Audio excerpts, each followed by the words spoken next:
Hey guys, and happy Sunday. Welcome back to another Lazy Sunday reading vlog. I've had like an okay reading week. Not great, could have been worse. I'm in a bit of a slump right now, to be honest, but the beginning of the week went pretty well. This week I've read 2 books and 1 comic, so 3 in total, and I'm currently reading 1 book, and I've just started and put down like 5, I think. I'm a bit slumpy right now, but that's okay. So O.W.L.s update, I have just 2 more books left, which I'll get into in a minute, and that's to do all of the O.W.L.s. My goal was to get my librarian training done, as well as the Merpeople linguistics course and the animagus training, which I have all of those done. So I have completed all of that, and I'm very excited.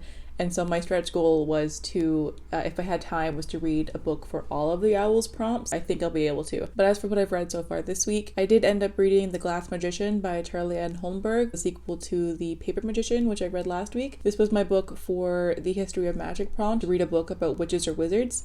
So I have that one done. I gave it a 3.5. It was better than the first book in terms of plot, but the romance is starting to get quite a bit heavier, and it's so uncomfortable. I don't like that kind of relationship. I think the author is like trying to make it feel like a star-crossed lovers kind of thing. You're supposed to be rooting for them, but it's just creepy. The whole student-teacher thing is not okay. I don't like it. It's really uncomfortable. The kind of power dynamic really shouldn't be present in a relationship, especially considering how young the main character is. Like, she's very young and impressionable. He is not. He's also her superior, so it's just super uncomfortable, and I don't like reading it. But the world and the magic system is pretty good. I wouldn't call them like good books, to be honest. Like, they're not bad for sure, but they're not like spectacular. The writing isn't amazing or anything, but they are very entertaining. They're a lot of fun, so I do plan to continue it. It's literally just the romance that's throwing me off so much, but it's just ugh. It makes me so uncomfortable. But like, the books are so short that I might as well just read them. I think the next 2 books are both in the 220 page range. They're really short. I might as well just do it, but I know that they are going to get even more into the romance the farther on we go, and I'm just not looking forward to that. But again, the actual plot's pretty good, and I really liked how The Glass Magician ended. It was actually really interesting, and I'm like low-key hoping that the main character would become a villain or like a vigilante kind of character. That'd be a pretty good plot twist. I doubt it, but it'd be sick. And then after that, I read Volume 1 of Fence by C.S. Pacat. This one is a graphic novel about fencing, and apparently later on it'll be a romance as well, but the first volume was just about fencing. I gave this one a 3.5 stars. It was my owl for Muggle Studies, which was to read a book from the perspective of a Muggle, so a contemporary, so I read this one. And it was okay. It wasn't bad. I feel like this book was mostly just set up and that it'll get more interesting later on. But I found it to be like laughably dramatic. It was freaking hilarious. Like, it was just unnecessarily dramatic, and the main character is just so over the top. I think I still liked it because I used to really enjoy sports anime, like Haikyuu and Free, like those were my favorites, and those are all very dramatic and make it seem like this high school sports competition is like the highest stakes ever. So I think because I watched those and I loved those, I know the formula of those. This feels very much like that. So I was kind of used to it, and like, it wasn't really that jarring to me because, again, I have seen that type of story before in that style, so I was kind of used to it. But I think if I had not watched those animes and I read this, I would be so confused because of how over the top dramatic it is.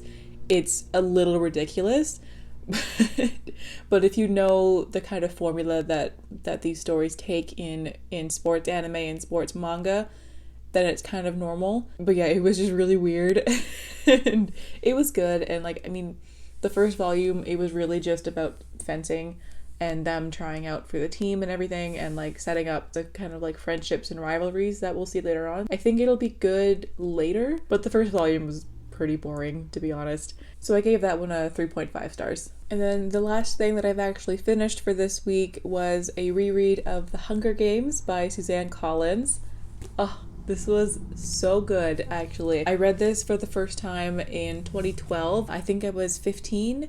at the time. I remember like absolutely adoring this series, but when I went on Goodreads to go and add it to my currently reading, apparently I had given it only 3 stars when I was younger, which was honestly shocking to me. I remember this series being a 5-star read for me, but apparently it wasn't. So I wanted to reread this series to prepare for The Ballad of Songbirds and Snakes coming out in like 2 weeks, I think. I read this one and then I'm going to be rereading the other 2 probably next week. And this was my owl for Care of Magical Creatures, to read a book with a beak on the cover. I loved this. I gave it a 4 star, so I guess I apparently liked it more as an adult than I did when I was younger, which I was worried about. I thought that rereading it now that my tastes have changed so much and I don't really care for dystopian novels that much and this style of like late 2000s, early 2010s YA novels that I loved at the time but now can see that they're kind of bad. So I was nervous to read this again. I love this series so much in my heart that I thought that rereading it would make me hate it, but the opposite happened. I actually loved it. As a kid, when I read these, I was really only in it for the romance. I mentioned in my Goodreads review that at 15, I was probably seeing this story more like somebody from the Capitol would, and that was as a romance and like not really seeing the political side to it, because when I was 15 I had literally zero interest in politics. I did not understand politics at all. So for me this was just a romance. It was just a love triangle and I lived for that at the time. Now I don't. So reading it again now, I was actually able to see the political side of it and actually understand the anger behind a lot of the characters and understand the need for revolution and all of that. And like before, I just kind of skipped over that before because I didn't care about it. I was just there for the romance. But now I'm just here for the politics. It was so much better. I feel like I got so much more out of it this time around. And I'm actually really excited to read the other 2 books and see what else my 15-year-old self missed when I was just so focused on romance only. I think it'll be a really good series to read as an adult who's actually interested and knows more about politics. So I'm very glad that I actually reread this. I don't normally reread books like literally ever, but because it had been so long since I read this book, I wanted to be able to get back into the world before reading the new one, and I am so glad that I did. I can't wait to read the next ones again. So that's it for everything that I've actually finished this week. And now for my owl, I mentioned before that I have already completed all of my owls for my career choice as well as the 2 courses that I was doing extra.